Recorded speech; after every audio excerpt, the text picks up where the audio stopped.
안녕하세요. 털보이사입니다. 오늘 영상에서는 뇌출혈에 대한 흔한 오해들을 바로잡고 올바른 이해를 돕고자 합니다. 뇌출혈은 다양한 원인으로 발생할 수 있으며 증상과 치료 방법도 개인에 따라 다를 수 있습니다. 정확한 정보를 바탕으로 적절한 예방과 대처를 하는 것이 중요합니다. 첫 번째, 뇌출혈은 고혈압 환자에게만 발생하는 것이 아닙니다. 고혈압이 뇌출혈의 주요 원인 중에 가장 중요한 것은 사실이지만 유일한 원인은 아닙니다. 뇌출혈은 다양한 요인으로 발생할 수 있습니다. 예를 들어서 뇌동맥류 파열, 외상성 뇌손상, 혈관 기형, 혈액 응고 장애 등 이런 것들이 뇌출혈의 원인이 될 수 있습니다.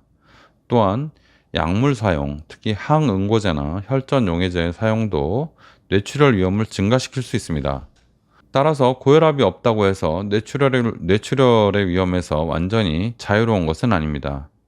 건강한 생활 습관을 유지하고 정기적인 건강검진을 받는 것이 중요합니다. 두 번째, 뇌출혈의 증상이 항상 갑자기 나타나는 것은 아닙니다.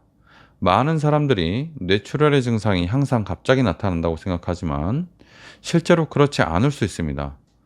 물론 급성 뇌출혈의 경우에 갑작스러운 심한 두통, 의식저하, 마비 등이 나타날 수 있습니다. 하지만 일부 환자들은 서서히 진행되는 증상을 경험할 수 있습니다.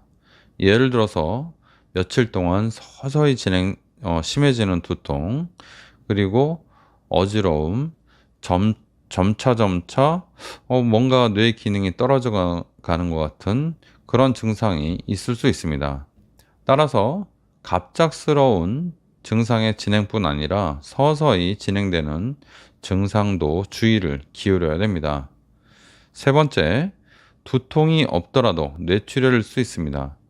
뇌출혈하면 흔히 심한 두통을 떠올리지만 모든 뇌출혈 환자가 두통을 경험하는 것은 아닙니다. 뇌출혈의 위치와 크기에 따라서 증상이 다양하게 나타날 수 있습니다. 두통 없이 나타날 수 있는 뇌출혈의 증상으로는 갑작스러운 마비, 언어장애, 시력변화, 균형감각 상실, 심한 어지러움 등이 있을 수 있습니다. 특히 뇌 깊숙한 곳에 발생한 작은 출혈의 경우에 두통 없이 신경학적 증상, 어떤 마비, 언어, 의식 이런 것만 나타날 수 있습니다. 따라서 두통의 유무만으로 뇌출혈은 무조건 머리가 많이 아파야 돼 이렇게 생각하는 것은 잘못된 생각입니다. 뇌출혈의 가능성을 두통만 가지고 생각하면 안 된다는 거죠. 따라서 신경학적 증상에 주의를 기울여야 됩니다. 네 번째, 젊은 사람도 뇌출혈의 위험에서 자유롭지 않습니다. 뇌출혈은 흔히 노인들의 질환으로 여겨지지만 실제로는 젊은 사람들도 뇌출혈을 경험할 수 있습니다. 젊은 층에서 뇌출혈이 발생하는 주요 원인으로는 뇌동맥류 파열, 동정맥 기형, 외상성 뇌손상 등이 가장 많습니다. 또 과도한 스트레스, 불규칙한 생활 습관, 약물 남용 등도 젊은 층의 뇌출혈 위험을 높일 수 있습니다. 최근에는 고혈압, 비만, 당뇨 등 만성 질환의 발병률이 젊은 층에도 증가하고 있는데 이런 기저질환들을 관리 안 하실 경우에는 젊은 분들 30대 초반에도 뇌출혈이 잘 옵니다. 따라서 여러분들이 나이가 젊으셔도 기저질환, 고혈압, 당뇨 같은 것이 있다면 꼭 관리하시고 건강한 생활 습관을 유지하는 것이 도움이 됩니다. 고혈압, 당뇨는요, 20대, 30대에도 관리를 꼭 하셔야 됩니다. 안 하시면 큰일 나는 경우가 많습니다. 다섯 번째, 모든 뇌출혈 환자가 수술 치료를 받아야 되는 것은 아닙니다. 뇌출혈 진단을 받으면 많은 사람들이 즉시 수술을 해야 된다고 생각하지만 실제로는 모든 경우에 수술이 필요한 것은 아닙니다. 뇌출혈의 치료 방법은요, 출혈의 위치, 크기, 환자의 전반적인 건강 상태 등은 여러 요인을 고려해서 결정합니다. 작은 크기의 뇌출혈이나 뇌의 깊숙한 곳에 위치한 뇌출혈의 경우 약물 치료와 보존적 치료만 하는 경우가 많습니다.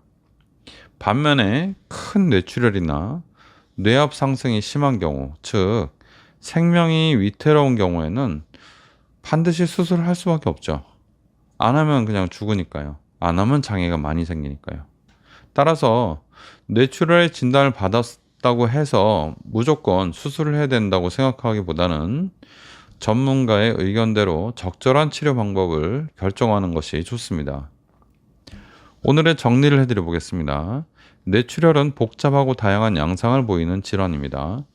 잘못된 상식에서 벗어나 정확한 정보를 바탕으로 대처하는 것이 중요합니다. 뇌출혈의 위험 요인을 인지하고 건강한 생활 습관을 유지하며 이상 증상이 있을 경우에 신속하게 의료진의 도움을 받는 것이 핵심입니다.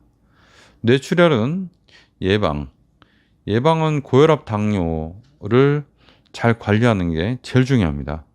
다른 거 뭐 덜 짜게 먹고 뭐 그런 것들, 그리고 규칙적인 생활하는 것들, 그런 것들은 약간 도움이 된다. 이렇게 생각하면 되겠습니다.